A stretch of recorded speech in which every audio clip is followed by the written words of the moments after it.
what did happen to the last 10? I ran away with my life, fast forward, never turn back again. It's kind of funny that the more we pass time, the more we need to set the rewind. And 19 was the year I had to leave you, but now I'm seeing all the signs. Is this really happening? I can't believe it's true. I'm just as surprised as you.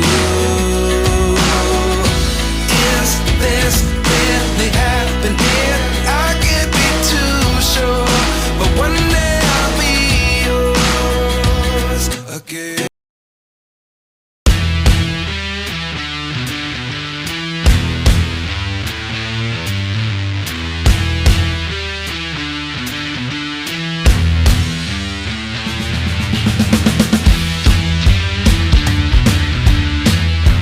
Yun, alright. Magandang umaga uli sa inyo, mga kalamat. It's me again, Alamat ni Orsi. At ngayon ay meron ulit tayong biyahe sa Infanta Quezon naman tayo. Kumusta nga pala sa inyo? At maraming salamat sa mga nanood sa North Loop natin. Maraming salamat sa suporta ninyo. Tulad ng dati, ay taos puso nating pinapasalamatan ang mga bago nating mga subscriber. Maraming salamat po sa inyo, mga kalamat. At ngayon ay tutungo naman kami sa Infanta Quezon para mag-moto camping sa Henry's Private Beach Camp sa Infanta Quezon. Alright, update muna tayo, mga kalamat. Oras natin 4:20. At nandito tayo sa Antipolo City. Malapit na tayo sa pababa sa Sigsag. Alright, andito na tayo, mga kalamat, sa Pililya. Ayun, sa mga malalaking electric fan. Pero parang mas malalaki yung sa sa Ilocos. Oo. Mas maganda yun sa Ilocos.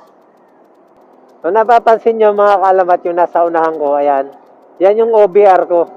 Nag-away kami kagabi, kaya tig-isang motor kami ngayon habang bumibiyahe. Wow. Hindi. Maiba naman, kami tig-isang motor. Para yung kasama na, kung ngayon sa likod, ay kasama namin yung aming anak. Bali, 3 kami ngayon. Pero 2 motor lang kami. Yung asawa ko, yung OBR ko, lagi. Yan, sa harap natin. Tapos yung backride ko ngayon ay yung anak namin. Kaya 3 kami ngayon. Maiba naman yung mapanood ninyo sa vlog ko. Sa vlog namin. Bihira lang to sa mga riders din na ganito na mag-asawa, tig-isa motor na nagra-ride. First time rin namin ginagawa to.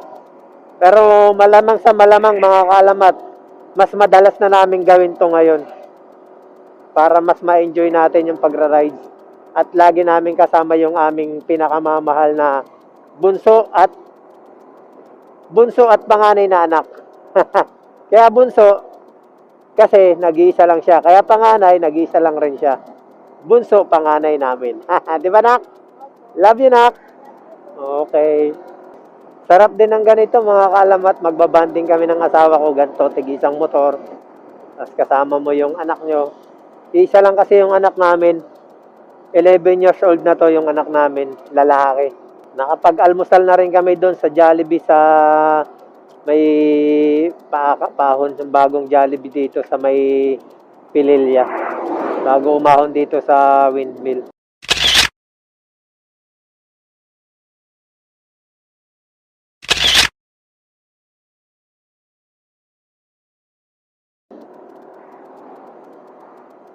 Nagutom na kagad yung anak namin. Kanina pa nagre-reklamo kung saan daw kami kakain. Unang sama niya pa lang sa rides namin na to. Nagparamdam kagad ng gutom. Jollibee agad. Jollibee pa ni request. Dito tayo ngayon, mga kalamat, sa Mabitak, Laguna.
Mahabang street to. Napakahabang daan nito na street.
Kaya pagka marami ring rider ang umano rito, dumadaan, marami rin nang humihinto rito. Ayun, napakatuwid kasi ng kalsadang to. Hanggang doon to, sa bundok na yun. Dulo.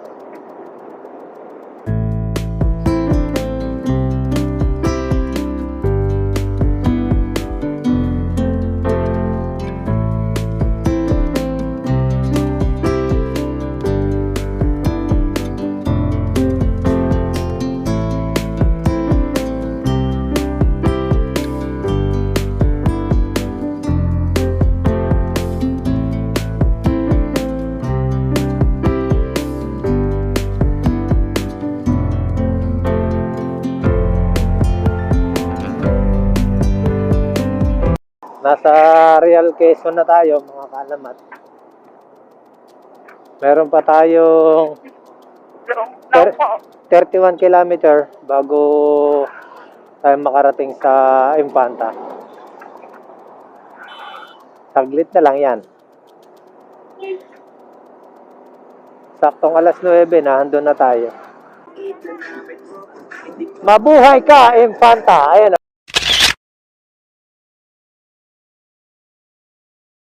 Infanta na tayo. Pasok na tayo sa Infanta, Quezon. Alright. Nakaltex Dito na tayo, mga kalamat, sa town proper ng Infanta, Quezon. Nahanap na lang namin yung lugar na pupunta namin. Yung daan papunta dun sa pupunta namin. Alright, mga kalamat, andito na kami sa Henrik's Private Beach Camp. Ayan yung signboard nila. Papasok tayo dyan. Ayan yung signboard nila, mga kalamat. Ayan, ang ganda ng ano nila, oh. Private talaga siya. Ayan. Oh, ganda. Ayos, ah. Bungad pa lang yan yung daanan nila.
Ngayon, magsiset up tayo ng tent natin ngayon, ha.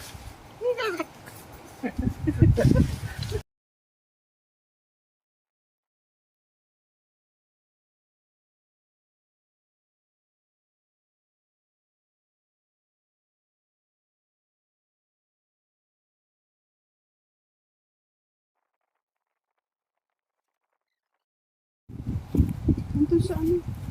Naka-play na yan.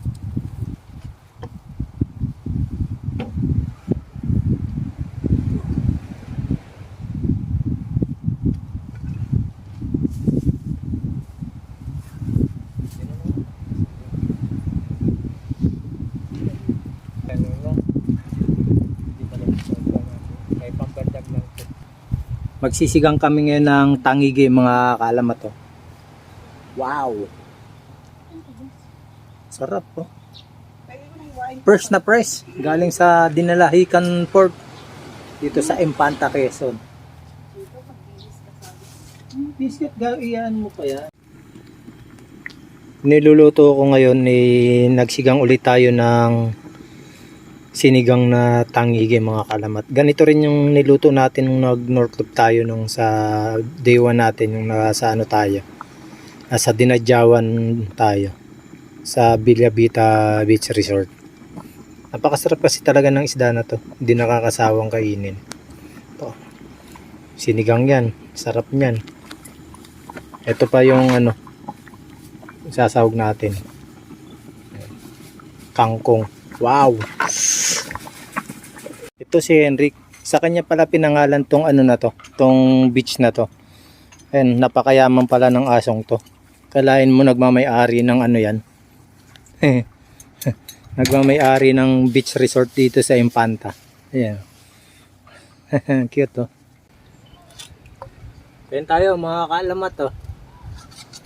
Sinigang na tangigi ito. Sarap na ito.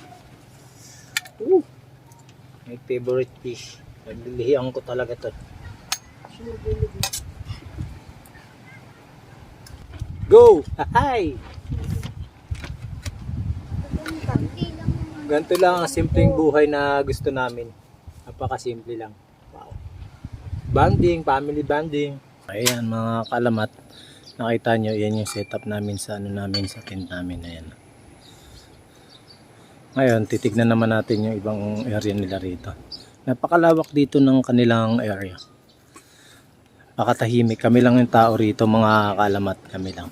Kami lang yung guys nila kasi dinilimitahan lang daw talaga rin nila yung ano nila rito. Pero for this time, kami lang ang nagpabook. Kasi bago lang sila talaga rito na nag-open. Nag-start lang sila noong April. Kung mapapansin nyo, wala silang mga kubo rito. Pero dito, ito, punta natin. Mayroon silang isang kubo rito. Ang price nito, nasa 2,000. Ayan. Maganda yung kubo nila. Good for 10 na nakakatao to. Ayan o, ganda. Ayan yung kubo nila. Kumbaga kasi sa ano, napaka-virgin pa nitong ano na to, lugar na to. Kaya kung gusto niyo nung talagang tahimik na ano, mapagkakampingan, dito lang yan. Puntahan nyo to rito. May entrance sila dito na 100 pesos. Tapos ang tent pitching nila ay 1,000. Pwede na. Sulit naman, napakasulit. Napakatahimik pa ng lugar. Napakaganda ng ano nila rito. Sobra. Tsaka ang makagandahan dito, safety. Napaka-safety niya. Wala kang alalahanin. Kahit may kasama kayo mga bata. Kasi kulong to ng bakod. Nakabakod siya. Kaya yung mga bata hindi makakalabas basta-basta. May gate doon sa likod palabas ng pagkapalalabas ka ng dagat. Ganda ng ano nila, pwesto nila. Beach camp number 4. Ayan. Dito kasi ano lang siya. Halimbawa, ito yung pinaka-area mo. Dito ka lang. Tapos, ang lawak ng pagitan nila yung sa beach camp number 3. Ito yung bakanting lote mula dun sa beach camp number 4. Tapos yung pagitan ninyo nung magiging kapitbahay mo na may makakasabay kang magkakamping dito. Ito. Pwede kayong mag-bonfire dito. Ayan. Magsasabi lang kayo sa kanila at sila na bahala sa ano, sa mga gagamitin yung pang bonfire. May bayad rin yata, mga 250 yan yung bayad. Ang ganda. Ang tahimik. Try nyo rin dito. Talagang magkakaroon kayo ng peace of mind dito pag gising nyo. Hi ma'am, good morning. Okay mga kalamat, tignan naman natin dito yung dagat. Safety talaga dito yung mga bata. May gate kasi dito yun.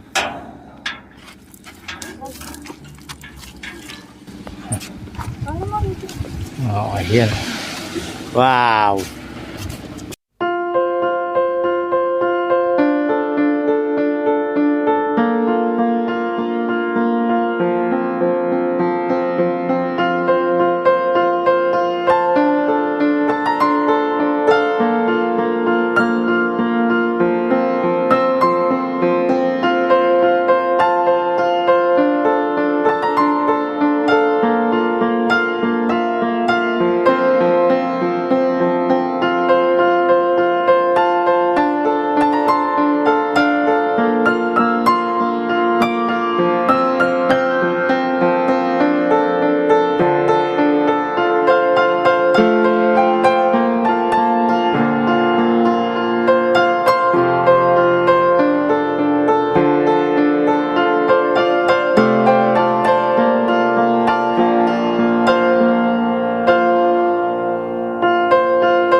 Kita nyo naman yung mga kalamot yung dagat nila. Oh. Napakalinis. Ayun oh. Napakalinis. Tsaka yung buhangin nila, tignan mo. Pinong-pino. Na hindi mo mawari kung kulay brown or puti. Ayun oh. Ang linis ng dagat.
The next morning.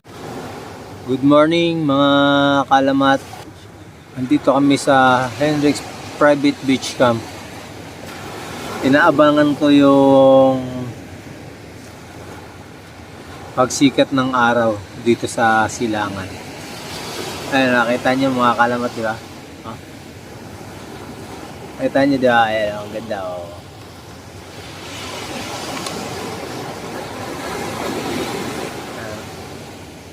Malapit na sumikat yung araw.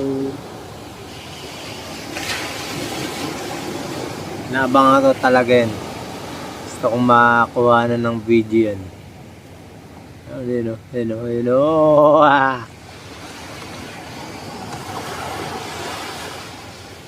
Pasigit na yung araw. Ha?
Okay mga kaalamat, magliligpit lang kami ng tent natin tapos uwi na tayo. Uwi na kami. Ha?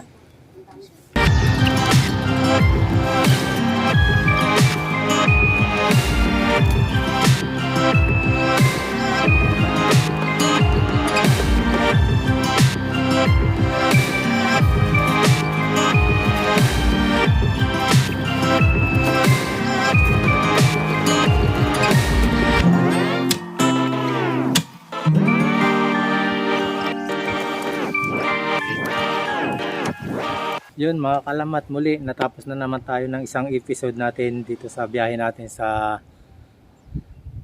Infanta, Quezon, dito sa pinag-stayan namin na beach camp dito sa Henrik's Private Beach Camp.